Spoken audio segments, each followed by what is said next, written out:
Fragile mountains. John left Sydney leaning on the fender of his truck as he ran to catch her 3-year-old son.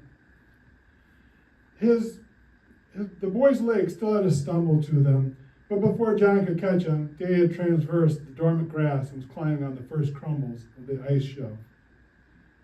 John took in the ridge of ice along the shoreline of the lake. "Sydney, I betcha the ice shelf is 20 feet high," he called out, but she hadn't budged from the truck and didn't respond.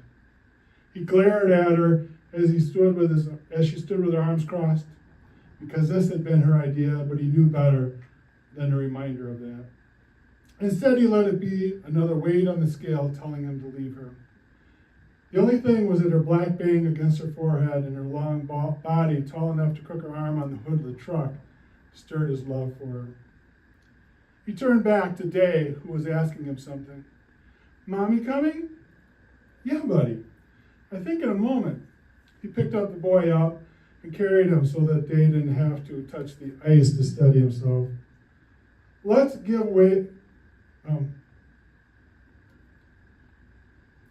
to the top." The ice crumbled and gave way with each step, but he kept Day steady. The boy was a reassuring weight in his arms, so he was in no hurry to get to the top.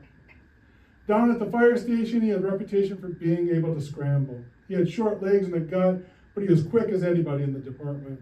Today, though, he was just going for sure-footed. They had ended last night with everything left to say, or rather she had. He had no doubt Sydney was a strong person. She had moved out of her abusive parents' house at 16, graduated high school early, and then put herself through college while working full-time in the forestry department.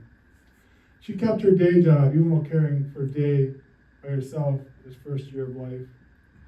She had handled her husband dying.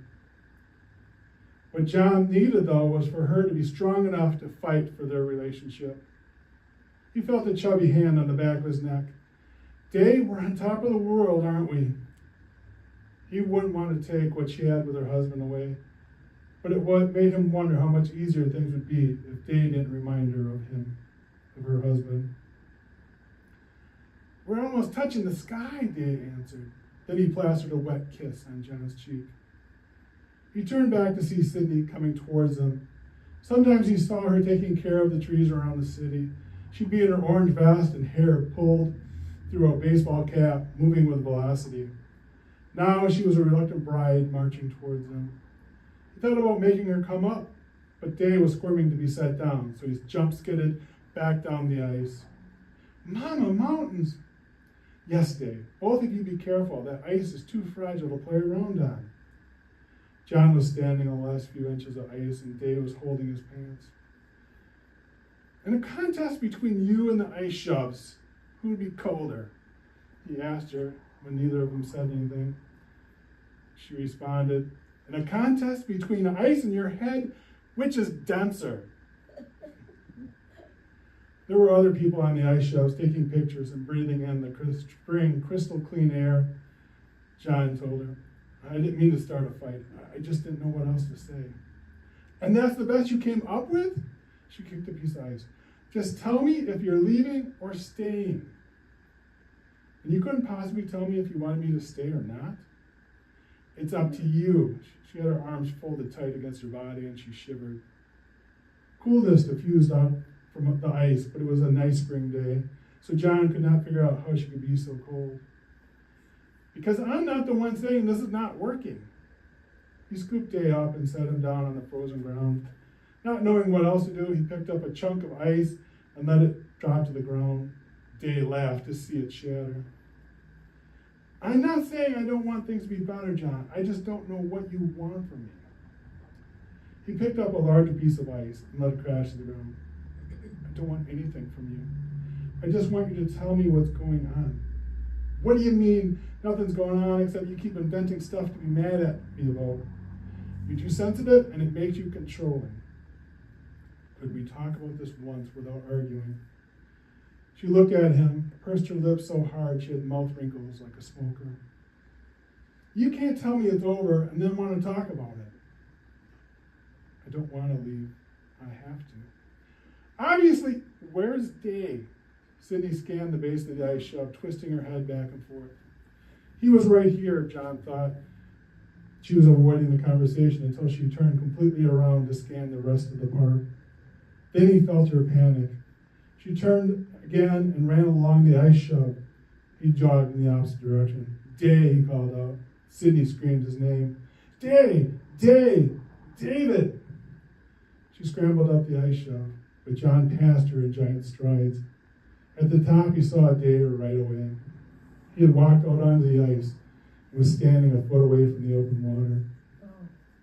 John skidded down the side of the ice shelf, thinking of his training that told him not to put himself in a situation where two people would have to be rescued. He stopped, and then without taking his eyes off Dave, reached out so that he caught Sydney as she tried to run by. "Stop," he told her. He held her as tight as he could for a moment. Then he crouched down. "Dave, buddy, come here." John reached out to him. Dave looked at him and giggled.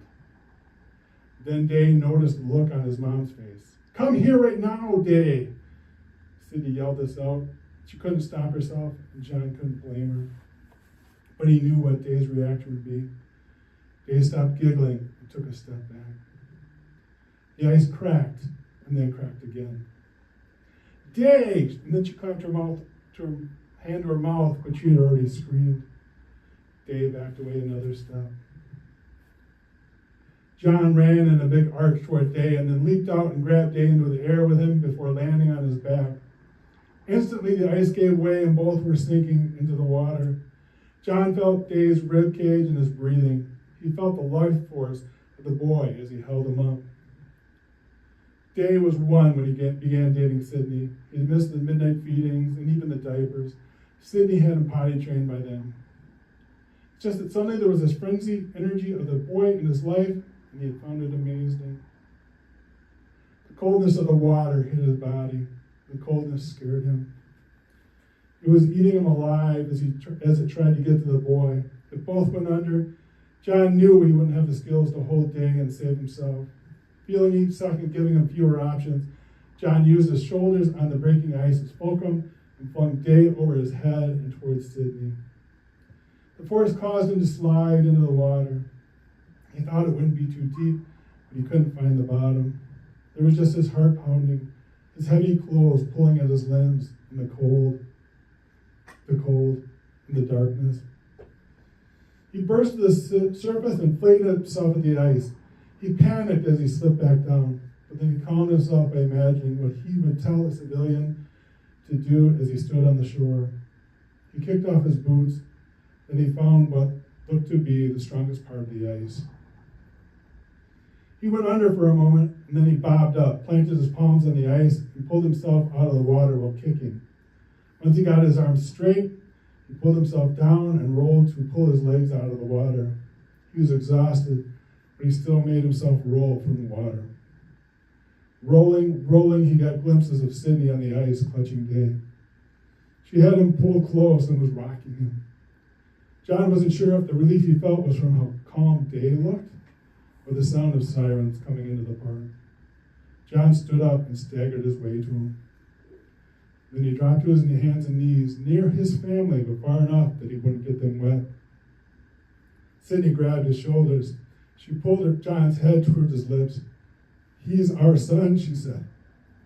She was crying so hard as she spoke that it took a few moments for John to understand what she had said. "We love him," he answered. It was only then he realized he was hyperventilating. She looked out at the lake. "I can't lose anybody else," she said. It was a Sydney comment, succinct, direct, cryptic, but not cryptic. "Okay," John responded. He touched his boy's cheek. "Dave, it's not safe out here. Running off is dangerous. It's dangerous here." Dave turned and looked at the white and blue shards of the blue ice. "I still love them, though, my fragile mountains." Good. Great.